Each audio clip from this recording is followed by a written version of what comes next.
Diogo Dalot, let's talk about him. Should he be sold or is he untouchable for Manchester United? Welcome to the United Sport. My name is Webb.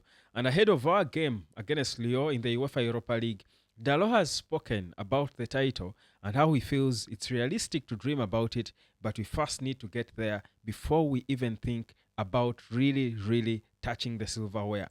That for me is for him to simply say, baby steps. Don't get ahead of yourselves. Don't get excited by the improvements we see in the team, but just be as realistic as possible. Subscribe to the United Sport, like, share, drop a comment, and let me know whether you think Diogo Dalot should be sold in the summer. Now, Diogo Dalot has clearly now been at Man United for a respectable period of time, I should say, because if you look at the current Man United squad, I think it's clear that Dalot is one of those players who you would say have been around for some time. He's not a newbie. I mean, if you're talking players who know Man United inside out, Dalot should be among them, considering that, first of all, he has been there and not just as another player, but he has been an integral part of each and every team Man United has had in the past years. Under the coaches we've had, Dalot has always been a mainstay. Under Ole Gunnar Solskjaer, under Eric Ten Hag, under Ruud van Nistelrooy. Now this season, Dalot has played 30 games. Only Andre Onana has played more games than him, 31. So clearly, that shows you that he's an important player consistently for all our managers. And there's things about him that are definitely commendable. His ability to stay fit, his work rate, it's commendable. His discipline is commendable. His attitude is commendable. Cristiano Ronaldo also praised him.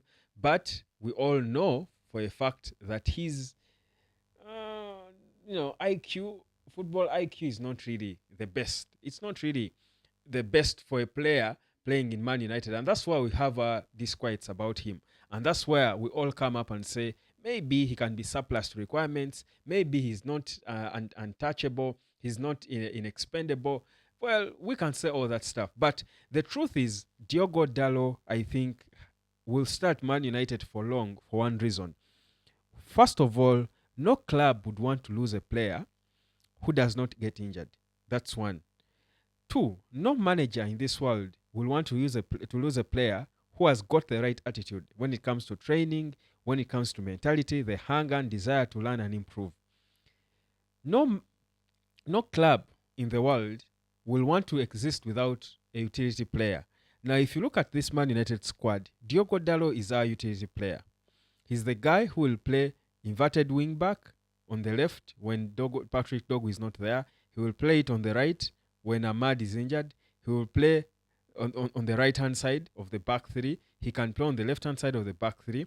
I'm very sure he can also try to play in the central defense, in the middle of the back three. He can also play in the midfield, I believe, when he's called upon to do it. Now, if you're a player who has got all those things about you, you don't have to be world class.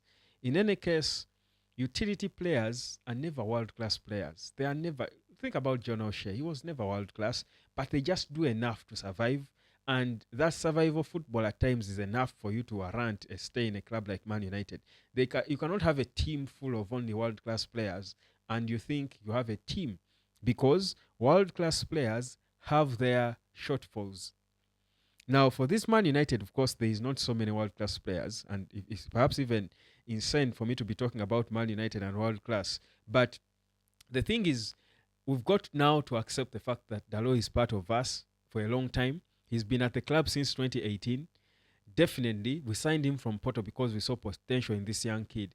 I'll tell you, Dalot has those little attributes about him that make him special. But also, there are days when Dalot has had a decent game. You talk about the Europa League. He has scored 2 goals already.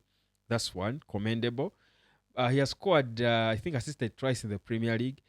But the thing about Dalot is his willingness to go anywhere and everywhere he's told to go. If wherever they throw him, he goes, and he fights for the team. You can see that even when he tries to do certain things and they don't work, he's fighting for the team.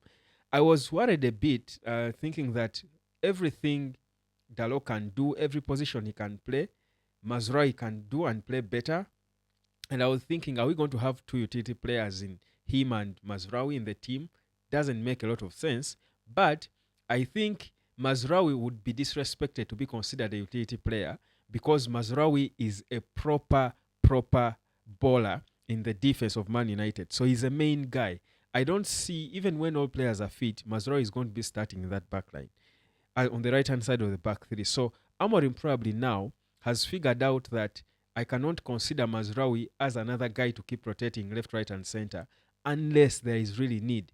Yet Dalot is now the free guy, the free piece. He's the if it's a game of chess, Dalot would be like your queen in terms of movements, that freedom to go everywhere. He would be like your queen, and you know how important a queen is in a game of chess. So Dalot is that important a player. Do I think when Man United has all players fit, we've made these new signings, the Cunhas and Dilaps we're talking about of this world, Ahmad back, Kobe back, do I think Dalot will still start games of football? I would be surprised if he did. I would honestly be surprised if he did because if Ahmad is there, where is he going to play? Think about it. If Ahmad is there, where is Dalot playing? I don't see where he fits in the team. So whereas yes, he has held the fort for a long time with all these injuries because he's never injured. He's always there. Whereas he has shown the right attitude in all positions. I think next season, I think it's going to be obvious unless the player himself wants to be in a team where he's playing more because he will feel like probably he's a starting player now. He's fit enough to be the main guy in the starting 11, a designated starter. I think Dalot will not be integral in Manchester United's squad going forward. So my verdict on Diogo Dalot is we keep him. There were reports about Real Madrid looking at him as a backup in the event that they failed to find the right guy because they wanted Trent Alexander, and by then it looked like it was not going to happen. But now it's clear Trent is joining Madrid. So Dalot might not really be in their plans, and I don't really see so many clubs really eager to get him. Well, I'm sure he would do well in several clubs in the Premier League, clubs with less ambition. I'm talking clubs like Spurs, Everton, name them. But I still think he can be a utility important player for Man United because of his attitude, his physique, never injured, but also the fact that he can play in multiple positions. So Dalot stays at Man United, whether you like him or not, with his weak IQ, hoping he will improve. He's 26. You're not sure a 26-year-old player has a lot to improve, but he will be there. And I think we should be commending him because, trust you me, the last game looked good on him, did it? Let me know what you think about Dalot. Would you sell him if we got a club that was willing to pay, let's say, 40 million quid for Diogo Dalot in the summer? Would we let go of him? Because United certainly wants money to sign all these players we want to sign in these positions. If it were up to you, would you would you take the 40 million quid? Or let's even say 30. Let's be more realistic. 30. Would you take 30 million quid for Diogo Dalot? Let me know in the comment section. Like, share, and subscribe. And let me catch you later, fam.